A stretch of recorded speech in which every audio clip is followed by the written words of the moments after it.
dan memberkatinya dalam hidup kami, tolong kami supaya kami bisa fokus dalam belajar hari ini.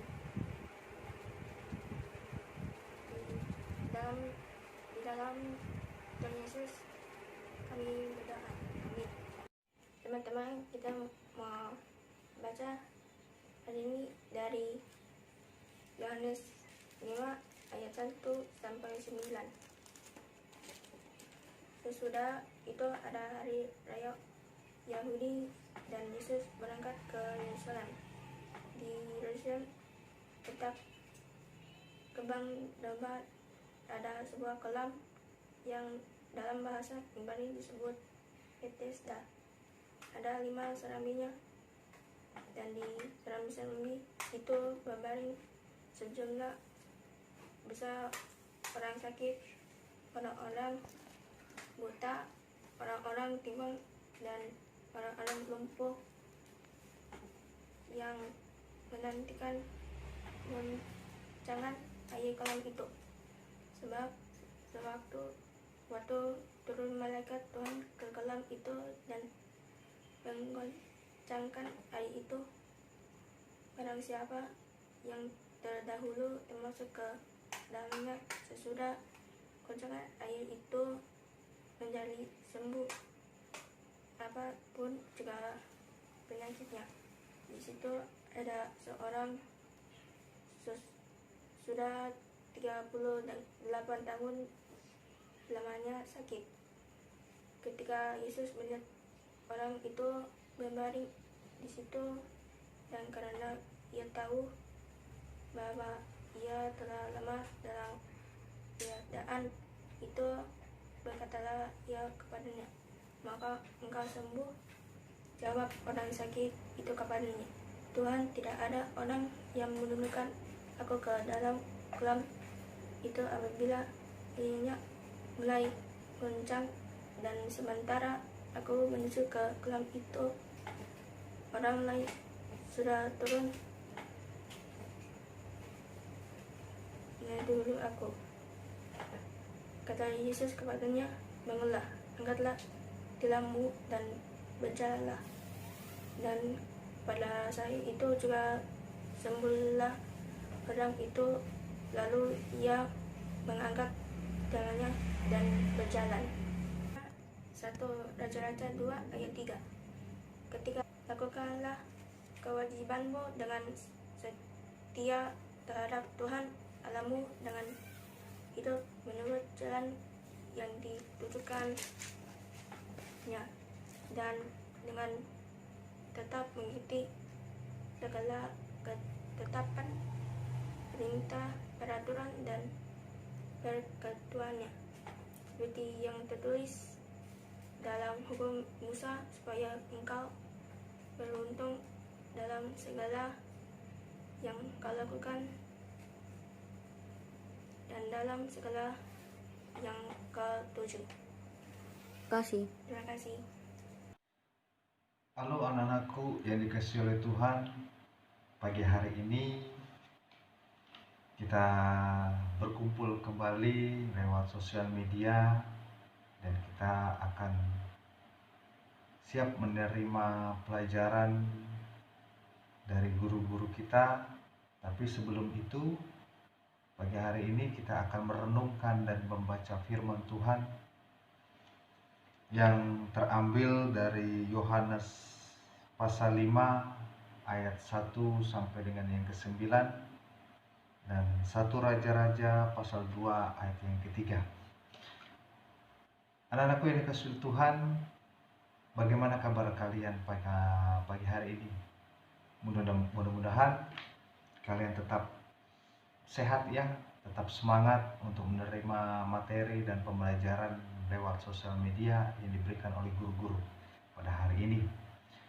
Pagi hari ini juga saya mengucapkan terima kasih kepada teman kita Moren yang telah memimpin kita pagi hari ini lewat doa pembukaan serta pembacaan firman.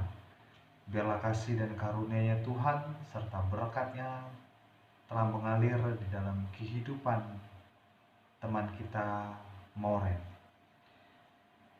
Baik anak-anakku yang dikasihi oleh Tuhan, tadi kita telah membaca firman Tuhan. Hari ini kita akan merenungkannya dan mempelajari tentang firman yang kita telah baca tadi lewat 2 ayat tadi. Di sini saya mengambil judul yaitu kewajibanmu dan berani bertanggung jawab. Nats pagi hari ini saya mengambil dari satu ayat yaitu 1 Raja-Raja pasal 2 ayat yang ketiga. Saya akan baca. Lakukanlah kewajibanmu dengan setia terhadap Tuhan Allahmu dalam hidup menurut jalan yang ditunjukkannya, supaya engkau beruntung dalam segala yang kau lakukan dan dalam segala yang kau tuju. Nah, anak-anakku yang dikasihi oleh Tuhan, selamat dari kecelakaan pesawat karena terlambat sampai di bandara, maka orang itu dikatakan beruntung. Membeli sebungkus permen seharga Rp15.000 dan di dalamnya tertera jika ia menang hadiah langsung 1 unit sepeda motor, itu besar, untung besar atau untung besar. Toko si untung kerap bikin iri Donald bebek karena tanpa susah payah mendapatkan keuntungannya maksimal. Siapa yang tahu mau? Tentu saja orang yang mau beruntung, tetapi kebanyakan menyebut keberuntungan itu tidak selalu datang setiap hari. Keberuntungan itu langka. Benarkah demikian? Untuk bisa beruntung, menurut firman Tuhan, kita harus setia. Kesetiaan itu teruji oleh waktu. Kita sering tidak sadar bahwa setia melakukan firman adalah cara supaya kita beruntung dalam segala yang kita lakukan dan dalam segala yang kita tuju. Hari demi hari, kebenaran Tuhan menyediakan bagi kita keuntungan, keselamatan, keberuntungan, dan berkat-berkat lainnya. Lelaki yang menderita lumpuh 38 tahun di pintu gerbang domba telah lama berbaring di sana. Sendirian, tidak ada orang yang membantu menurunkannya ke dalam kolam Bethesda ketika air mulai goncang. Sementara dia menuju kolam itu, orang lain sudah turun mendahulunya, meskipun seakan keadaannya jauh dari beruntung. Namun orang ini memiliki sesuatu yang membuat Yesus mendatanginya. Ada kesetiaan di dalam penantiannya. Ironisnya, banyak orang yang mau beruntung tetapi tidak setia menanti di dalam hadirat Tuhan. Bagaimana bisa? Anak-anakku yang dikasihi oleh Tuhan, Tuhan punya cara sendiri untuk menolong pria yang telah lama sakit dan menunggu keberuntungan di kolam Bethesda. Kesembuhannya berada dari orang lain yang turun ke dalam kolam itu. Begitu juga Tuhan tahu keadaan kita. Namun yang menjadi pertanyaan, adakah kesetiaan dalam menantikan kita? Penyakit apapun di dunia ini Tuhan tahu menyembuhkannya. Kelemahan apapun yang kita miliki, baik soal ekonomi, karakter, keluarga, Tuhan tahu memulihkannya. Apapun yang menjadi kewajiban kepada Tuhan, apapun yang memang harus kita lakukan untuk Tuhan, mari lakukan dengan setia. Dan waktunya Tuhan akan membuat perbedaan, dan saat itu adalah saat keberuntungan kita. Keberuntungan itu mendatangi mereka yang setia. Nah, anak-anakku yang dikasihi oleh Tuhan, firman Tuhan pada pagi hari ini mengajarkan bagaimana kita belajar dengan kewajiban kita dan tanggung jawab kita. Anak-anakku yang dikasihi oleh Tuhan,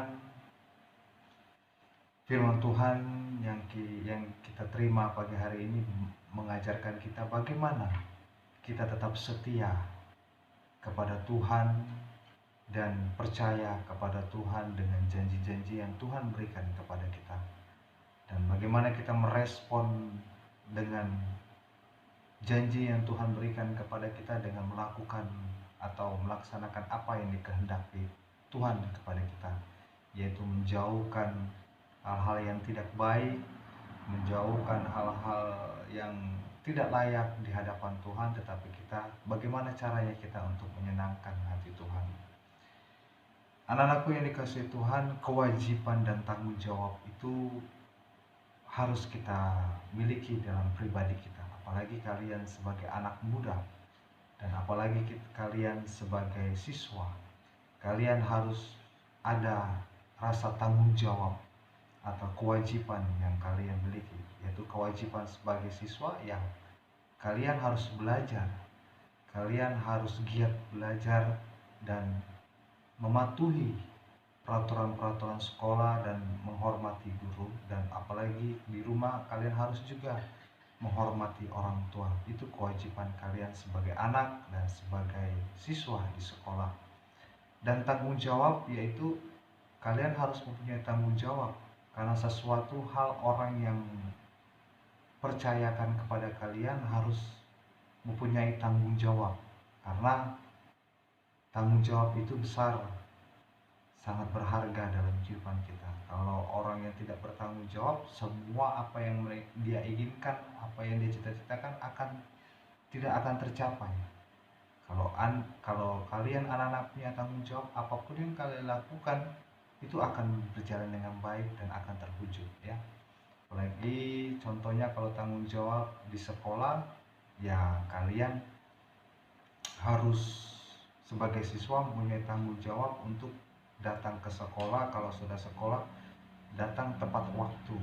Dan kalau sampai yang hari detik ini kita belajar di online, ya kalian harus bangun sesuai dengan waktunya, yaitu jam 7, ya jam 7, dan kita jam 7.15 kita mulai ibadah. Itu tanggung jawab sebagai siswa. Kalau tanggung jawab sebagai di rumah, ya kalian harus membantu orang tua. Kalau orang tua kalian sudah memberikan tanggung jawab kalian, tugas kalian untuk mencuci piring atau membantu orang tua, ya, dan sebagainya, yaitu kalian harus laksanakan dengan tanggung jawab yang penuh kesetiaan, ya.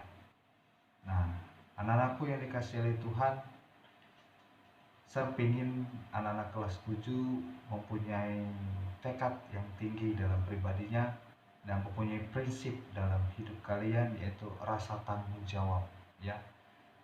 Tanggung jawab dan kesetiaan dan kewajiban yang kalian miliki, ya. Baik anak-anakku yang dikasihi oleh Tuhan, bila firman Tuhan pagi hari ini dapat kita mengerti dan memahami serta dapat kita lakukan di dalam kehidupan kalian, dan tetaplah menjadi anak yang baik, anak yang teladan, dan bisa menjadi pedoman bagi semua orang, baik di dalam sekolah, baik itu juga di dalam lingkungan rumah kalian dan lingkungan kalian bermain, dan tetaplah menjadi berkat bagi semua orang. Tuhan Yesus memberkati kalian semua. Amin. Baik anak-anakku yang dikasihi oleh Tuhan, sebelum kita akan menerima pelajaran di pada pagi hari ini, baiklah kita akan minta pertolongan Tuhan lewat doa kita pada pagi hari ini. Mari kita berdoa. Terpujilah Engkau ya Tuhan Allah Bapa kami yang bertakhta kerajaan sorga, dan Tuhan kami Yesus Kristus, Tuhan dan Juru Selamat kami yang hidup. Pagi hari ini juga ya Tuhan, kami mengucap syukur dan berterima kasih karena Engkau telah memimpin kami, dan Engkau memberikan kesempatan kami juga pagi hari ini untuk berkumpul kembali lewat sosial media untuk merenungkan, membaca firman-Mu bersama-sama dengan teman-teman kami ya Bapa. Tuhan, terima kasih Engkau juga telah memberikan kami nafas dan kehidupan yang Kau berikan kepada kami, dan anugerah kasih-Mu yang luar biasa sampai detik ini kami rasakan. Bapa yang ada di sorga, biarlah firman yang Kau taburkan bagi kami pagi hari ini dapat kami mengerti dan memahami, serta dapat kami lakukan di dalam kehidupan kami, dan kami akan tetap belajar tentang firman-Mu, bagaimana kami tetap setia kepadamu, dan biarlah apa yang kami terima tanggung jawab dan kewajiban kami sebagai anak-Mu dan sebagai siswa dan sebagai anak dari orang tua kami, Tuhan, Itu berikan kami hikmat dan anugerah daripada diri-Mu, supaya kami dapat melakukan dengan seturut kasih-Mu ya Bapa. Bapa yang ada di sorga, kami juga pagi hari ini menyerahkan aktivitas kami pagi hari ini lewat pembelajaran kami lewat sosial media ini ya Tuhan. Kiranya Engkau memberkati kami, berikan kami kepintaran, kecerdasan, dan hikmat-Mu bagi anak-anak-Mu kelas 7 ya Bapa. Berikan dia semangat untuk menerima pelajaran-pelajaran yang diberikan oleh guru ya Bapa. Kami serahkan semuanya itu juga ya Tuhan ke dalam tangan kasih-Mu. Kami juga tidak lupa terus mendoakan bagi kedua orang tua kami yang selalu menjaga kami juga ya Bapa, untuk menemani kami belajar di rumah lewat sosial media ini. Berkati orang tua kami ya Bapa, berikan mereka kesehatan, kekuatan, dan anugerah kasih-Mu ya Tuhan, untuk menyertai mereka ya Bapa, untuk menemani kami juga untuk belajar ya Tuhan. Dan juga berkati orang tua kami di dalam pekerjaan juga. Engkau akan memberkati. Biarlah pekerjaan dan usaha orang tua kami berjalan dengan lancar. Engkau berikan berkat yang mengalir di dalam kehidupan kedua orang tua kami. Karena itu kami serahkan juga itu ke dalam tangan kasih-Mu. Tidak lupa juga kami mendoakan bagi guru-guru kami yang selalu menemani kami, selalu memberikan materi dan pembelajaran ilmu bagi kami, biarpun kami tidak bertatap muka, tetapi lewat sosial media ini. Tapi kami yakin dan percaya ya Tuhan, ilmu yang guru kami berikan, kami serap dalam hati kami, otak kami, dan kami akan simpan serta kami lakukan dengan seturut kasih-Mu ya Tuhan. Karena itu Tuhan, berkati guru-guru kami, berkati mereka ya Tuhan, berikan kesehatan, kekuatan, dan berkat kasih-Mu di dalam kehidupan guru-guru kami ya Bapa. Terima kasih Bapa, terima kasih. Kami serahkan semua kegiatan kami pagi hari ini sampai nanti sore ke dalam tangan kasih-Mu saja ya Bapa. Biarlah seturut dari kehendak-Mu saja ya Bapa. Inilah doa syukur dan permohonan kami ya Bapa, di dalam nama Tuhan Yesus. Tuhan begitu baik kepada kami, dan kami serahkan lagi kepada Allah Bapa yang ada di surga. Haleluya. Amin. Selamat belajar, tetap semangat. Tuhan Yesus memberkati kalian semua. Amin.